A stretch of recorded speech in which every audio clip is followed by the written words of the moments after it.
আসসালামু আলাইকুম। আমার চ্যানেলে সবাইকে স্বাগতম। নতুন আরো একটি রেসিপি নিয়ে তোমাদের মাঝে হাজির হলাম। আর আজকে তৈরি করে দেখাবো নামি দামি ব্র্যান্ডের যে মেয়োনিজগুলো হয় সেই মেয়োনিজের রেসিপি। আশা করি আজকের রেসিপিটি অনেক বেশি ভালো লাগবে। মূল উপকরণে চলে এলাম। প্রথমে দেখো এখানে দুটো সিদ্ধ ডিম নিচ্ছি।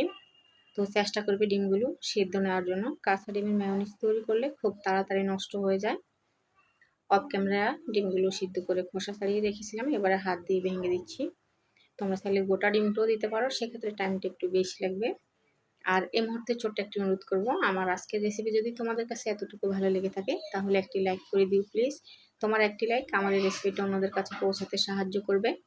প্রথমে যে উপকরণটা দিলাম সেটা হলো কালো গোলমরিচ গুঁড়ো, দিয়ে দিচ্ছি হাফ চা চামচ। তোমরা চাইলে সাদা গোলমরিচটাও দিতে পারো। আর দিয়ে দিচ্ছি 1 টেবিল চামচ হোয়াইট ভিনেগার। এত করে এই মেয়োনিজটা 1 সপ্তাহ মতো সংরক্ষণ করা যাবে। চাইলে কিন্তু লেবুর রস দিতে পারো। আর দিয়ে দিচ্ছি 1 চিমটি পরিমাণে লবণ। যেহেতু এখানে ভিনেগার ইউজ করছি সেজন্য এখানে দিয়ে দিচ্ছি 1 চা চামচ চিনি। এত করে স্বাদের ব্যালেন্সটা ঠিক থাকবে। দিয়ে দিচ্ছি 10 টাকার দামের 1 প্যাকেট গুঁড়ো দুধ। এটাও প্রায় 1 টেবিল চামচ মতো হবে। তো আমি মাঝখানে কিন্তু একটু রসুন দিয়ে দিয়েছিলাম, রসুন পেস্ট। তো সেটা দেখাতে ভুলে গেছি, আমি মুখ দিয়ে বলে দিয়েছি, এজন্য গুঁড়ো দুধ ব্যবহারের আগে একটু রসুন দিয়েছিলাম। আর এখানে দেখো দিয়ে দিচ্ছি রিফাইন অয়েল। তো টোটাল আমি 4 টেবিল চামচ রিফাইন অয়েল ইউজ করেছি, যেটা আমরা রেগুলার রান্নায় ইউজ করে থাকি। তো প্রথম ধাপের মতো আমি মিক্সিতে পেস্ট করে নিচ্ছি।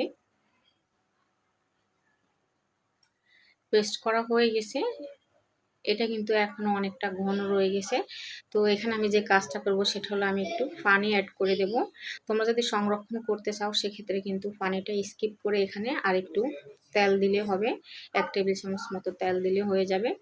তো আমি সংরক্ষণ করব না, আমরা চিকেন শর্মা তৈরি করে রেখেছিলাম সেটা দিয়ে খেয়ে নেব, সেজন্য আমি এখানে পানি ব্যবহার করছি। তো দ্বিতীয় ধাপের মতো আবারও মিক্সিতে করে পেস্ট করে নিচ্ছি। তোমরা চাইলে আরেকটু বেশি টাইম ধরে পেস্ট করলে কিন্তু এটা স্মুথ হয়ে যাবে। তো আমার এই মেয়োনিজটা একটু দানাদার হয়েছে, তবে খেতে কিন্তু অসাধারণ হয়েছে, দেখিয়ে দিচ্ছি। আর যে উপকরণগুলো আমি ব্যবহার করেছি সেটা দুটো ডিমের জন্য পরিমাপ আর কি। তোমরা এভাবে করে পরিমাপটা কম বেশি করে, মেয়োনিজটা কম বেশি করে তৈরি করে নিতে পারো। আর এই মেয়োনিজটা কিন্তু খুব সহজে 1 সপ্তাহ ধরে নর্মাল ফ্রিজে রেখে সংরক্ষণ করতে পারো।